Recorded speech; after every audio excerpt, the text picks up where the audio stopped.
تغمض عينيك يوقع شيء غريب في مكان ما في هذا العالم بشكل لا يصدق وعجيب.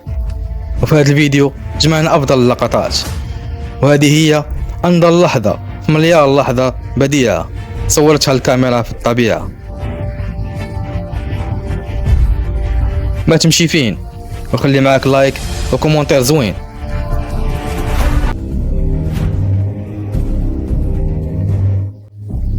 تقصيب الأرض بحشوة الأرز ونظرا لكمية الماء الهائلة اللي كتمتصها التربة، وبشكل حركي كتكون هضبة مثيرة.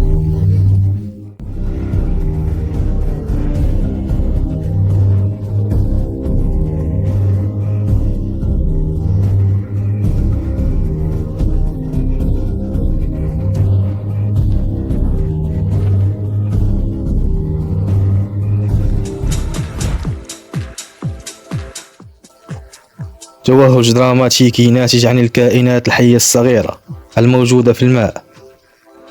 روعة.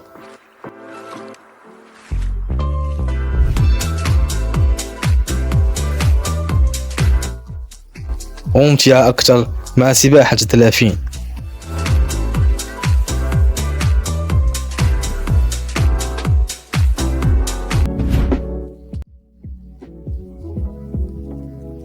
هذا مشهد بصري توثيقي انقسام سماء حقيقي عمري صادفته في طريقي.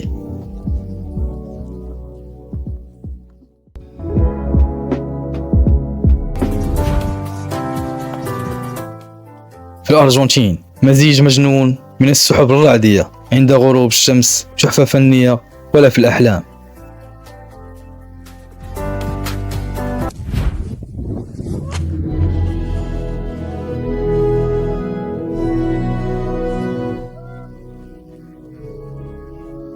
عندما يصطدم الإعجاز العلمي مع عظمة الرازق، يخلق الشفق الباتق مع الألوان في الليل الغامق.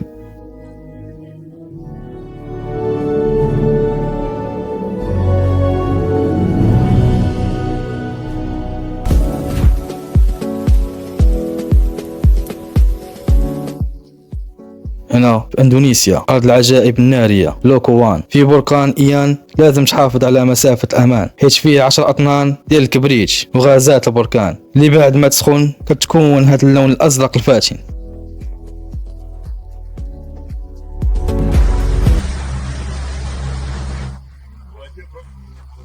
هذا ماشي سلم الى الفضاء، ولكن في الواقع دوامه ماء من السماء. سبحان البارئ.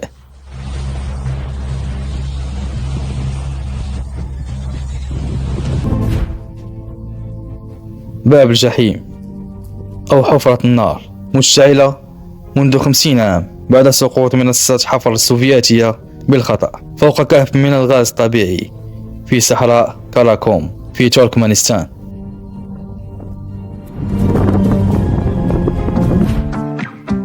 تشكيل صخري طبيعي على شكل فيل في الساحل الجنوبي لأيسلندا، ناتج عن النشاط البركاني والاحتكاك. سبحان المصور.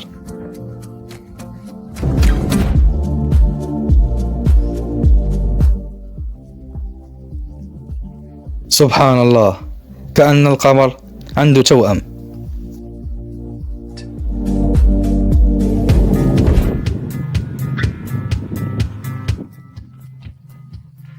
آيلا موكا في الشيلي، برهان لمن يقول النار والماء لا يلتقيان.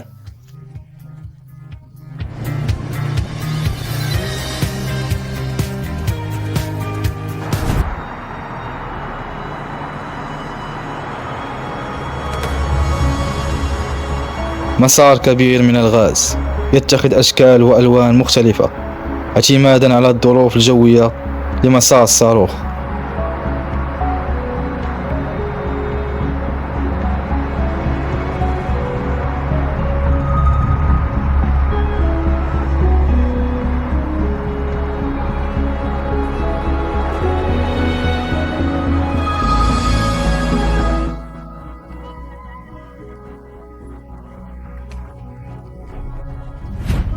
بسبب الحرارة الشديدة والرياح المضطربة كيتكون إعصار فيه نار.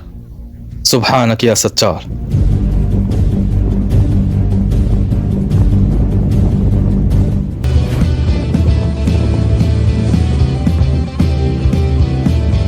هذا أحد مظاهر قوة الرياح في دفع الجليد العائم على شكل تسونامي.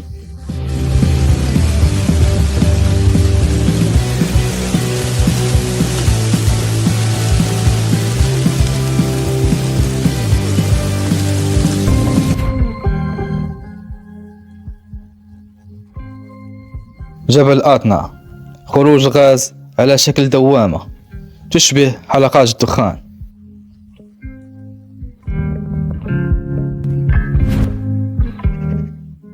وميض أو هالة ناتجة عن مرور ضوء الشمس عبر بلورات الجليد الصغيرة في الغلاف الجوي والسحب الرقيقة.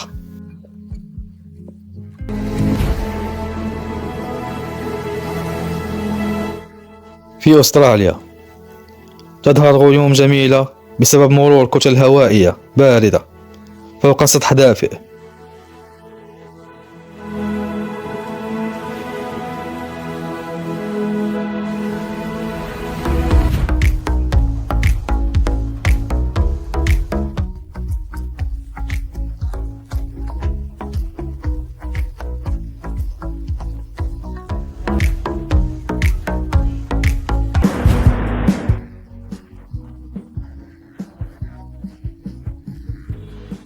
كلنا كنعرفوا الدوامة، الكابوس ديال جميع العوامة.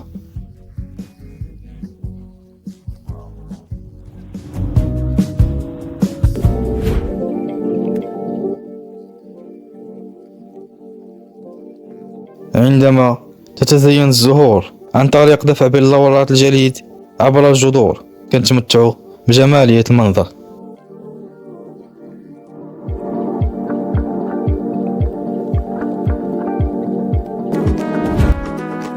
مع التغيرات الموسمية والفيزيائية يظهر هذا الشلال تألق فني يفوق التصور.